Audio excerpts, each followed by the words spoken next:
अस्सलाम वालेकुम students, welcome back to my channel. Students, उम्मीद है कि आप खैरियत से होंगे। पहले सारे लेक्चर्स में, पिछली सीरीज़ में हम बायोएनर्जेटिक्स को स्टार्ट कर चुके हैं। इसमें मैं आपको सारा पढ़ा चुकी हूँ। फोटोसिंथेसिस क्या होती है, उसमें लाइट रिएक्शन क्या होते हैं, डार्क रिएक्शन क्या होते हैं, सब के बारे में हम डिटेल पर से पढ़ चुके हैं।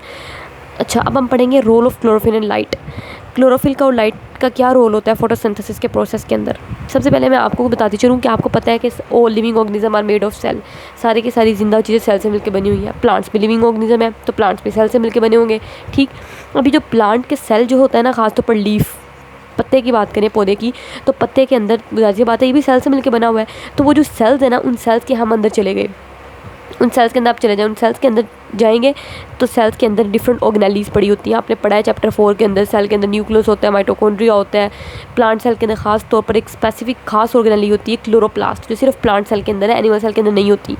क्यों? क्योंकि पौधे ने फोटोसिंथेसिस करनी है, तो इसलिए क्लोरोप्लास्ट फोटोसिंथेसिस के लिए होती है। ठीक, अब ये वो क्लोरोप्लास्ट ऑर्गेनेली मैंने बनाई हुई है, देखें, ये क्लोरोप्लास्ट ऑर्गेनेली है, ठीक, जो प्लांट सेल के अंदर मौजूद है, और ये हम पत्ते की बात कर रहे हैं। ठीक, तो लीफ सेल के अंदर क्या हुआ, ये क्लोरोप्लास्ट है। सेल के अंदर एक ऑर्गेनेली, क्लोरोप्लास्ट के अंदर मजीद चले जाएं, इसके अंदर मजीद देखें सिक्के की तरह स्ट्रक्चर पड़े होते हैं, कॉइन लाइक, एक सिक्का, दूसरा सिक्का, तीसरा, इस पूरे ये जो पूरा ढेर है इसको ग्रेना कहते हैं। और इसमें जो एक सिक्का होता है ना, इसको थाइलाकोइड कहते हैं। ये जो कॉइन लाइक स्ट्रक्चर पड़ा हुआ है, इसको थाइलाकोइड कहेंगे। अब ये जो थाइलाकोइड होता है ना, इस थाइलाकोइड को मैंने आपको जूम करके दिखाया हुआ है। एक थाइलाकोइड निकाल के, इस थाइलाकोइड की मेम्ब्रेन है, अंदर सारी खाली जगह है और ये मेम्ब्रेन है। ये जो मेम्ब्रेन होती है ना, इस मेम्ब्रेन के अंदर अल्लाह ताला ने स्ट्रक्चर्स लगाए हुए हैं, जिन ये देखो, ये मेम्ब्रेन मैंने जूम करके दिखाई हुई है। मेम्ब्रेन जारी सी बात है, लिपिड बाइलेयर मेम्ब्रेन होती है। आपने सेल मेम्ब्रेन का स्ट्रक्चर भी पढ़ा हुआ है, लिपिड बाइलेयर होती है, तो लिपिड की बाइलेयर है, 2 लेयर्स है। ये जो लिपिड बाइलेयर, जो सेल मेम्ब्रेन है थाइलाकोइड की, इसके अंदर देखें ये स्ट्रक्चर आपको नज़र आ रहा है, इसको कहते हैं फोटो सिस्टम। फोटो में मतलब लाइट का सारा सिस्टम इसमें चल रहा होता है, इसलिए इसको फोटो सिस्टम कहते हैं। ये जो फोटो सिस्टम है ना, देखें, ये ग्रीन वाला सारा फोटो सिस्टम, इस फोटो सिस्टम के अंदर क्या है, ये पिगमेंट्स लगे हुए हैं। ठीक, ये एक पिगमेंट, दूसरा, तीसरा, चौथा, इस सारे डिफरेंट फोटोसिंथेटिक मतलब फोटोसिंथेसिस के प्रोसेस के अंदर जो अपना किरदार अदा करेंगे। और पिगमेंट्स मतलब वो पिगमेंट है, वो कलर्ड सब्सटेंसेस हैं। ठीक है, ये देखें, ये सारी इन्होंने क्या करना है, फोटोसिंथेसिस के प्रोसेस में अपना किरदार अदा करना है एक्चुअली। ठीक है, ये इन्हीं फोटोसिंथेटिक पिगमेंट्स में क्लोरोफिल भी है। ठीक है, अब आप आगे जाके पढ़ेंगे फोटोसिंथेटिक पिगमेंट भी यहाँ पे 2 तरह के मौजूद हैं, एक होते हैं मेन और एक होते हैं एसेसरी। मेन फोटोसिंथेटिक पिगमेंट के अंदर क्लोरोफिल ए आ जाता है, और एसेसरी के अंदर क्लोरोफिल बी और बाकी दूसरे पिगमेंट्स आ जाते हैं, वो मैं आगे आपको बताऊंगी आगे। लेकिन यहाँ पे देखें, ये फोटोसिंथेटिक पिगमेंट्स के अंदर क्लोरोफिल भी लगे होंगे। ठीक है, ये क्लोरोफिल की एक्चुअली हम बात करेंगे। देखो, ये क्लोरोफिल एक्चुअली कहाँ पे मौजूद है, ये थाइलाकोइड मेम्ब्रेन के अंदर मौजूद है। ये थाइलाकोइड मेम्ब्रेन के अंदर क्लोरोफिल लगा हुआ है। जब सनलाइट एनर्जी पत्ते के ऊपर पड़ती है, सूरज की रोशनी, तो ये क्या करता है, जो क्लोरोफिल मॉलिक्यूल है, ये खास तौर पर उस सनलाइट एनर्जी को पकड़ेगा, और उसको पकड़ के एक एनर्जी की एक फॉर्म दूसरी फॉर्म के अंदर कन्वर्ट हो सकती है। ठीक है, उसने क्या करना है, इस सनलाइट एनर्जी को केमिकल एनर्जी के अंदर कन्वर्ट कर देना है। पीछे आप पढ़ के आए हैं लाइट रिएक्शन में, सनलाइट एनर्जी जो ऊपर गिरी थी, ये देखें, ये सनलाइट एनर्जी पड़ी थी, फोटोन पड़ा था, तो ये क्लोरोफिल मॉलिक्यूल ने क्या किया था, उस एनर्जी को एटीपी की एनर्जी में कन्वर्ट कर दिया था। ये देखा, आपको नज़र आ रहा है, एटीपी की एनर्जी में कन्वर्ट कर दिया था। ठीक है, इसी तरीके से ये वही काम है कि क्लोरोफिल मॉलिक्यूल ने क्या करना है, वो जो सूरज की रोशनी पत्ते के ऊपर पड़ी, तो थाइलाकोइड मेम्ब्रेन के अंदर जो फोटो सिस्टम के अंदर क्लोरोफिल मॉलिक्यूल लगा हुआ था, ये जो क्लोरोफिल मॉलिक्यूल लगे हुए हैं, इन्होंने क्या किया, उस सनलाइट एनर्जी को केमिकल एनर्जी में कन्वर्ट कर दिया। ठीक, अब ये जो केमिकल एनर्जी है ना, यानी कि जो एटीपी है, ये मज़ीद आगे फोटोसिंथेसिस का प्रोसेस चलाती है। इस तरीके से ये क्लोरोफिल मॉलिक्यूल की इतनी अहमियत है। क्लोरोफिल मॉलिक्यूल ही तो ये सब काम कर रहा है कि सनलाइट एनर्जी जो सूरज के ऊपर पड़ी, उसको केमिकल एनर्जी में कन्वर्ट कर रहा है। ठीक हो गया। और दूसरा वो ये बताते हैं कि ये जो क्लोरोफिल मॉलिक्यूल होता है ना, यहाँ पे डिफरेंट तरह के पिगमेंट्स अल्लाह ताला रखे हुए हैं। तो ये डिफरेंट तरह के पिगमेंट्स जो होते हैं ना, डिफरेंट, ये देखो, अब आपको पता है कि मुख्तलिफ कलर्स हैं, रेड कलर है, ब्लू कलर है, येलो कलर है। ये जो लाइट आती है ना, ये एक्चुअली अगर आप इसको प्रिज्म में से गुजारें ना, तो ये लाइट 7 कलर्स के अंदर स्प्लिट हो जाएगी, टूट जाएगी। तो इसमें से आपको देखेंगे रेड कलर होता है, वॉयलेट है, इंडिगो है, ब्लू है, येलो है, ऑरेंज है, रेड है, ये 7 कलर होते हैं। ये जो 7 कलर हैं एक दूसरे से क्यों मुख्तलिफ है? क्यों? क्योंकि ये इनकी वेवलेंथ मुख्तलिफ है। रेड कलर की और वेवलेंथ है, येलो कलर की और वेवलेंथ है, ब्लू कलर की और वेवलेंथ है। इनकी वेवलेंथ सबकी डिफरेंट होती है, इसलिए कलर्स एक दूसरे से डिफरेंट है। तो ये जो फॉर एग्जांपल ये वाला जो पिगमेंट है ना, ये एक खास तरह की वेवलेंथ एब्जॉर्ब करेगा लाइट की, मतलब एक ख़ास कलर एब्जॉर्ब करेगा। दूसरा जो पिगमेंट है ये वाला जो पिगमेंट पड़ा हुआ है, ये दूसरी तरह की कोई ख़ास वेवलेंथ ऑफ लाइट, मतलब कोई ख़ास एक अलहदा वेवलेंथ होने का मतलब है कि अलहदा कलर ठीक है। इसने कोई और लाइट की जो वेवलेंथ वाली कोई और कलर वाली लाइट होगी उसको अब्जॉर्ब कर लेना है। इसने सपोज कर लो रेड कलर अब्जॉर्ब कर लिया, इसने ब्लू कलर अब्जॉर्ब कर लिया, इसने ग्रीन कर लिया, इसने येलो कर लिया, इस तरीके से काम चलता है। देखो अगर आप कोई भी काम है एक बंदे को स्पेसिफिकली आप उस काम के लिए मुंतखब कर लें कि तुमने यही काम करना है, तो वो काम ज़्यादा अच्छे तरीके से करेगा। इसके बरक्स के एक बंदा आप उसको कहोगे तुमने ये भी काम करना है, वो भी काम करना है, ये भी, उसको 4-5 काम दे दो तो उसको 4-5 काम करने में मुश्किल पेश आएगी। अगर उसको आप एक ही काम एलोकेट कर देंगे ना उस बंदे को, तो वो एक काम ज़्यादा अच्छे तरीके से कर पाएगा। इसी तरीके से अल्लाह ताला ने यही काम, नेचर बहुत एफिशिएंट प्रोसेस करती है। अल्लाह ताला ने जो काम रखा है परफेक्ट इस क्लोरोफिल मॉलिक्यूल को दे दिया कि तुमने ये इस पिगमेंट को कहा तुमने ये काम करना है कि तुमने सिर्फ येलो लाइट अब्जॉर्ब करनी है, इसको कहा तुमने सिर्फ रेड लाइट अब्जॉर्ब करनी है। इस तरह इनकी मुख्तलिफ ड्यूटीज़ लग गई हैं, ठीक है। हर एक की अपनी अपनी ड्यूटी है ताकि काम एफिशिएंट हो सके। अगर एक ही सारी लाइट अब्जॉर्ब करने बैठ जाता तो क्या पता वो उतने एफिशिएंट तरीके से काम ना कर पाता, ठीक हो गया। ये इन्होंने बताया हुआ है। और बाकी मैंने आपको बता दिया कि क्लोरोप्लास्ट की थाइलाकोइड मेम्ब्रेन के अंदर फोटोसिंथेटिक पिगमेंट लगा होता है। फोटोसिंथेटिक पिगमेंट ये फोटो सिस्टम लगा होता है। इस फोटो सिस्टम के अंदर क्या है देखें, फोटोसिंथेटिक पिगमेंट्स जो होते हैं ना वो ऑर्गेनाइज हुए हुए हैं। ये देखें ये सारे फोटोसिंथेटिक पिगमेंट्स है, ये एक, ये दूसरा समझ ले, तीसरा, चौथा, पाँचवा, ये फोटोसिंथेटिक पिगमेंट क्लस्टर की सूरत में ऑर्गेनाइज हुए हुए हैं।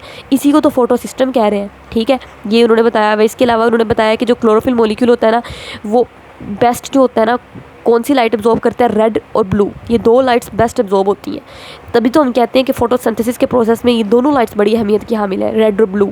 बाकी भी अहमियत अपना रोल प्ले करती है लेकिन कम। ये उन्होंने यहाँ पे बताया हुआ है। हम बुक से रीड आउट कर लेते हैं, मैंने आपको यहाँ से समझा दिया है। ये देखिए बुक में उन्होंने क्या लिखा हुआ है, ये देखिए role of chlorophyll and light में उन्होंने लिखा हुआ है sunlight energies absorb by the chlorophyll.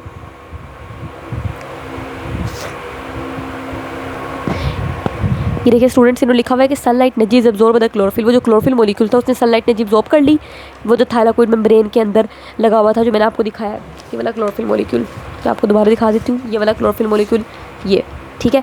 इसने क्या किया, सनलाइट एनर्जी एब्जॉर्ब कर ली।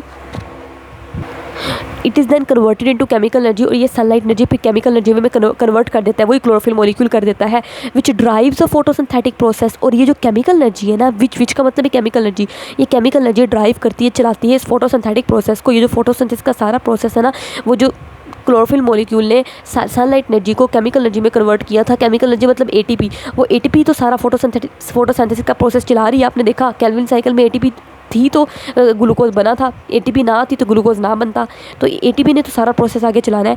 अच्छा मैंने आपको बताया कि जितनी भी लाइट गिर रही होती है ना पत्ते के ऊपर, सिर्फ 1% लाइट एब्जॉर्ब होती है बस।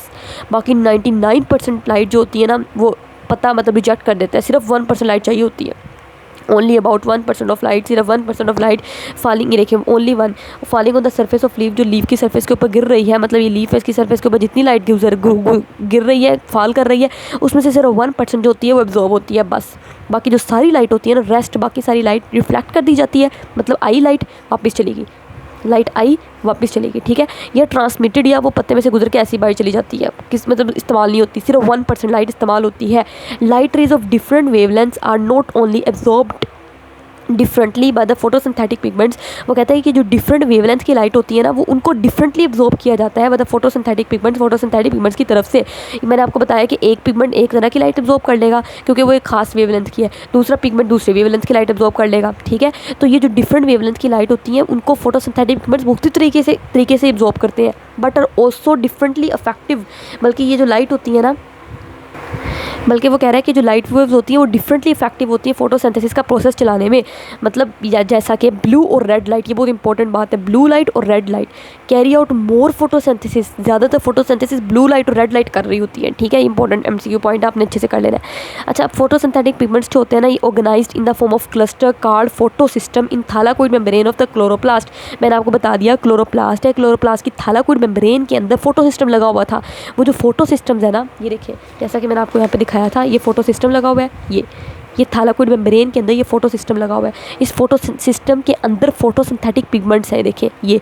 और वो कह रहा है कि फोटोसिंथेटिक पिगमेंट्स ऑर्गेनाइज हुए होते हैं क्लस्टर्स की सूरत में, क्लस्टर्स की सूरत में ये सारे पिगमेंट्स ऑर्गेनाइज हैं, ठीक है। कहाँ पर फोटोसिंथेटिक पिगमेंट्स ऑर्गेनाइज हुए होते हैं, इन the form of cluster, cluster की सूरत में, उस पूरे क्लस्टर को फोटो सिस्टम कहते हैं। और ये फोटो सिस्टम कहाँ पर होता है, क्लोरोप्लास्ट की थाइलाकोइड मेम्ब्रेन के अंदर, ठीक हो गया। अच्छा अब आपने एक बात याद रखनी है, दो तरह के फोटोसिंथेटिक पिगमेंट्स होते हैं। ये देखिए स्टूडेंट्स, आपको नज़र आ रहा है दो तरह के फोटोसिंथेटिक पिगमेंट्स हैं, एक होते हैं मेन और एक एसेसरी। मेन का मतलब है जो ज़्यादा अहम किरदार अदा कर रहा है, वो क्लोरोफिल ए है, ठीक है। Chlorophyll A main photosynthetic pigment है, और जो क्लोरोफिल बी एसेसरी का मतलब होता है जो क्लोरोफिल ए की मदद कर रहे हैं, उस एसेसरी मतलब मुआवन है, मददगार है, ठीक है, ये भी ज़रूरी है। वो क्लोरोफिल बी है और कैरोटीनॉइड्स है। अच्छा, ये जो क्लोरोफिल बी और कैरोटीनॉइड्स है ना, ये एसेसरी है। एसेसरी का मतलब है क्लोरोफिल ए की मदद कर रहे हैं। जो वेवलेंथ लाइट की क्लोरोफिल ए अब्जॉर्ब नहीं कर पाता, वो क्लोरोफिल बी और कैरोटीनॉइड्स कर लेते हैं। जो क्लोरोफिल बी और कैरोटीनॉइड्स नहीं कर पाते, वो क्लोरोफिल ए कर लेता है। इस तरह ही मिलके काम कर रहे होते हैं, ठीक है। तो वो वही लिखा हुआ है, देखिए फोटोसिंथेटिक पिगमेंट्स जो होते हैं ये दो तरह के होते हैं, मेन और एसेसरी। क्लोरोफिल ए जो है ना, ये मेन फोटोसिंथेटिक पिगमेंट है, और जो others are called accessory pigment, दूसरों को एसेसरी पिगमेंट्स कहते हैं। और वो कौन कौन से हैं? क्लोरोफिल बी और कैरोटीनॉइड्स, ठीक। ये दोनों एसेसरी पिगमेंट्स होते हैं, बात आपने याद रखनी है। क्लोरोफिल जो होते हैं, मैंने वही बात कर ली, ये हम बात पहले पढ़ चुके हैं कि फोटोसिंथेसिस ज़्यादातर ब्लू और रेड लाइट करती है। क्यों? क्योंकि जो क्लोरोफिल मॉलिक्यूल होते हैं वही ज़्यादा इस लाइट को अब्जॉर्ब करते हैं, ब्लू को और रेड को, ठीक। उनको ज़्यादा मतलब ज़्यादा उनको पसंद है ब्लू और रेड लाइट, तो वो इसी को अब्जॉर्ब करते हैं। जो क्लोरोफिल्स होते हैं मेनली अब्जॉर्ब करते हैं ब्लू और रेड लाइट, तभी तो ज़्यादा फोटोसिंथेसिस यही करवा रही है, ठीक। इसके अलावा कहते हैं some wavelength not absorb by chlorophyll A, जो कुछ वेवलेंथ ऑफ लाइट जो क्लोरोफिल ए एब्जॉर्ब नहीं कर पाया, और very effectively absorb by accessory pigments, वो एसेसरी पिगमेंट एब्जॉर्ब कर लेते हैं। यही तो इनका मकसद होता है कि जो वेवलेंथ ऑफ लाइट्स ये क्लोरोफिल, ये जो मेन पिगमेंट क्लोरोफिल, ये देखें, जो pigment wavelength of light chlorophyll A absorb नहीं कर पा रहा, वो क्लोरोफिल बी और कैरोटीनॉइड्स कर लेते हैं। जो मेन नहीं काम कर पाते, वो एसेसरी कर लेते हैं। इस तरह सारे मिलके काम कर रहे होते हैं, ठीक है। सम वेवलेंथ जो कि not absorb by chlorophyll A, जो क्लोरोफिल ए एब्जॉर्ब नहीं कर पाता, और वेरी इफेक्टिवली एब्जॉर्ब बाय, वो बहुत अच्छे तरीके से एब्जॉर्ब कर लेते हैं। कौन? Accessory pigments, accessory pigment absorb कर लेते हैं। And vice versa, vice versa का मतलब इससे उल्टा भी हो सकता है, यानी कि जो एसेसरी पिगमेंट एब्जॉर्ब नहीं करते, वो क्लोरोफिल ए कर लेता है। इस तरीके से काम कर रहे होते हैं। इसके अलावा इन्होंने पिगमेंट्स की डेफिनेशन आ सकती है। पिगमेंट्स क्या है? जिन स्टूडेंट्स से बोर्ड में अच्छे नंबर लेने होते हैं, वो हर एक चीज़ देखते हैं, हर एक चीज़, मतलब साइड वाला टेबल भी नहीं छोड़ना आपने, इवन ये क्वेश्चन भी नहीं छोड़ना, ठीक। पिगमेंट्स क्या है? पिगमेंट्स वो सब्सटेंसेस होती हैं दैट अब्जॉर्ब विजिबल लाइट, जिन्होंने विजिबल लाइट को अब्जॉर्ब करना है। लाइट दो तरह की होती है ना, एक विजिबल, एक इनविजिबल। विजिबल जो आपको नज़र आ रही है, इसके अलावा और भी लाइट वेव्स होती हैं जो हमें नज़र नहीं आती, हमारे इर्द गिर्द है और भी वेव्स होती हैं, जैसा कि एक्सरे हो गई, अल्ट्रासाउंड वेव्स हो गई, ये हमें नज़र नहीं आती, लेकिन हमारे इर्द गिर्द वेव्स हैं। तो ये जो विजिबल लाइट होती है ना, पिगमेंट्स उनको अब्जॉर्ब करते हैं। डिफरेंट पिगमेंट्स जो होते हैं वो light of different wavelength absorb करते हैं। मतलब एक ही जो पिगमेंट है ये एक तरह की वेवलेंथ की लाइट अब्जॉर्ब कर लेगा, ये पिगमेंट दूसरी तरह की करेगा, ठीक है। इसने कोई ज़्यादा वेवलेंथ वाली कर ली तो इसने कम वेवलेंथ वाली कर ली। मैंने कहा था एक लाइट जो ये रेड कलर है, ये रेड कलर की जो लाइट होती है ना, वो रेड कलर की क्यों होती है? क्योंकि उसकी वेवलेंथ रेड इस तरह की है। येलो कलर की लाइट येलो क्यों है? क्योंकि उसकी जो वेवलेंथ है ना उस लाइट की, वो येलो रेड कलर की लाइट से मुख्तलिफ है। तो ये जिस डिफरेंट कलर्स होते हैं लाइट के, क्योंकि उनकी वेवलेंथ्स डिफरेंट होती हैं, ठीक है। वो कह रहा है कि जो डिफरेंट पिगमेंट्स होते हैं वो डिफरेंट वेवलेंथ की लाइट अब्जॉर्ब करते हैं। डिफरेंट वेवलेंथ मतलब डिफरेंट कलर्स की, ठीक। अब नीचे ये क्वेश्चन भी पढ़ लेते हैं। वो कहते हैं डार्क रिएक्शन में 3 कार्बन कंपाउंड जो था, ये देखिए ये आपको नज़र आ रहा है, ये 3 कार्बन कंपाउंड रिड्यूस हुआ था और ये ग्लूकोज की सूरत में बाहर निकल गया था, ठीक। इसकी रिडक्शन हुई थी। रिडक्शन का मतलब है इसको हाइड्रोजन दिया गया था। हाइड्रोजन इसको किसने दिया था? NADPH ने। लेकिन NADPH के पास हाइड्रोजन कहाँ से आया था? वो आया था वाटर से, याद है आपको? ये देखिए मैंने आपको बताया था यहाँ पे, ये जो NADPH के पास हाइड्रोजन आ रहा है वो एक्चुअली ये हाइड्रोजन है। और ये हाइड्रोजन कहाँ से आया था? ये देखिए वाटर मॉलिक्यूल के टूटने से आया था। यहाँ पे देखिए वाटर मॉलिक्यूल टूटा था, ये हाइड्रोजन आयन बना था। तो एक्चुअली वो कहता है ये जो लास्ट वाला हाइड्रोजन आयन है जो ग्लूकोज के पास आया है, वो कहाँ से आया है? वो एक्चुअली वाटर से आया है, ठीक है। वो देखिए what is the ultimate source of the hydrogen for this reduction. Ultimate source इस हाइड्रोजन का कहाँ से है? मतलब वाटर से, वो लिखा हुआ है, ठीक है। अच्छा, अब अगले पैराग्राफ के अंदर हम जाकर लिमिटिंग फैक्टर्स ऑफ फोटोसिंथेसिस के बारे में पढ़ेंगे। उम्मीद है कि आपको मेरी वीडियोस पसंद आ रही होंगी। अगर आपको मेरी वीडियोस पसंद आ रही है तो हमारे चैनल को सब्सक्राइब करें।